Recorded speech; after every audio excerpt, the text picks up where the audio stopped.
Good evening, nerds. It's Fenner. It's time to continue the Overwatch hype train. If you don't know what Overwatch is yet, it's a team-based first-person shooter based around objectives, most commonly compared to Team Fortress 2. You'll be using unique heroes to battle in 6 versus 6 combat. Anyway, I've been doing a series to take a look at all of the heroes currently announced, taking a peek into their skills and gameplay to get myself and you guys ready for when it goes live. The last episode was about Zarya, but next up we'll be taking a look at a mysterious fella that my stream has been asking for a lot. Death walks among you. Reaper. Reaper, or real name unknown, is an age unknown, mercenary from unknown, working for unknown, who fulfills an offensive role. Not much is known about Reaper, other than that wherever he goes, death is around. He shows no loyalty to any cause or organization. The theory is that he's a byproduct of a failed genetic alteration which forces his cells to simultaneously decay and regenerate at a hyper-accelerated rate. At the end of the day, all you need to know is that he kills people. Anyway, let's have a peek at the Wraith man's skills. Reaper's main weapons are his Hellfire shotguns. Loaded with 4 bullets each, these weapons do devastating damage at very short range when fired with the left click. You really do need to be close to do good damage with them. These 2 shotguns are what makes Reaper a very close range combat hero. At close range you won't need the best aim in the world since they do so much damage just as long as your crosshair is over their body. But how do you get close enough with Reaper to pull this off without dying, since you probably already noticed he doesn't have the highest HP pool?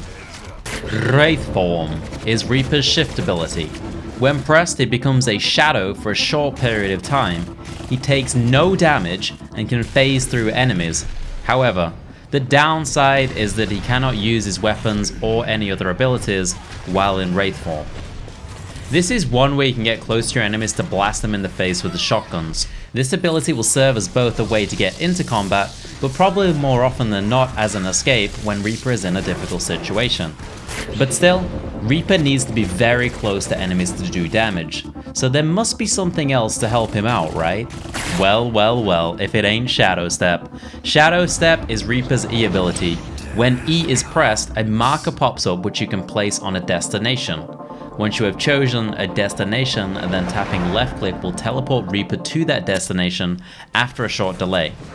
There is also a short delay after the teleport where you can't use anything else too, so this ability will have to be used carefully.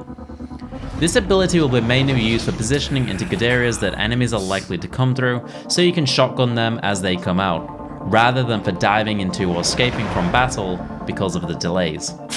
Death Blossom. Reaper's ultimate ability. Like Wheel of Fortune, Reaper spins around and unloads both of his shotguns at rapid speed, dealing AoE damage to all of those around him. This ability goes fantastically along with the shotguns, since the shotguns force him into close range anyway. When Reaper finds himself in a group of enemies with his ultimate up, then popping this will be great. Combining this with Wraith to initiate will be very powerful, since he can get into the center without taking any damage. Not only that, it makes Wraith form scarier in general, since opponents have to be worried about a Death Blossom coming off of a Wraith form dive. So how will Reaper play out in the average game? Reaper's playstyle is all about getting close and dealing massive damage. The way I see Reaper being played is as a surprise character. And what I mean by that is that you'll be looking for positions where you can force close range engagements. For example, hiding behind a wall of a corridor where enemies are likely to come from, or simply just pushing forward while using walls and obstacles to your advantage so that you can get close enough to shotgun without taking a long range engagement. Shadow Step will be great for getting to you into these positions. The best part about Reaper is that once you find those close positions and maybe pick someone off, if things get a bit too hectic and Death Blossom isn't up, then Reaper can pop the Wraith form to escape and then come back around from a better angle after healing up. Reaper looks as if he may be the highest damage of close range characters. The closer the opponent is, the more damage he'll be doing, and even the tankiest of characters are no problem for his shotguns at the right range. I know I say this a lot for heroes, but map knowledge will be massive with Reaper to know where to set up and what locations he can push forward while keeping his ass safe to long range shots. So what is Reaper's weakness? Well, since he needs to be at close range to do well, any hero that plays at a longer range will be strong. Widowmaker obviously comes to mind first. Being the sniper hero in the game, she obviously works at a long range most of the time. Pharah comes to mind next. Now Pharah is more of a mid-rangey hero, but at the same time she is often up in the air, which will create distance away from the shotguns. Then Hanzo, using his bow to create distance between himself and Reaper. That does it for this brief look at Reaper. He seems to be popular among people who are excited for the game, along with Tracer, so I can imagine he's going to be very heavily picked in public games. I can definitely see myself enjoying him if I play him well and go on big kill streaks. I kind of just want to dive in with Wraith form and get a big Death Blossom off. I'll be happy then. Thanks for watching. I'll see you guys tomorrow with another video. Peace, nerds.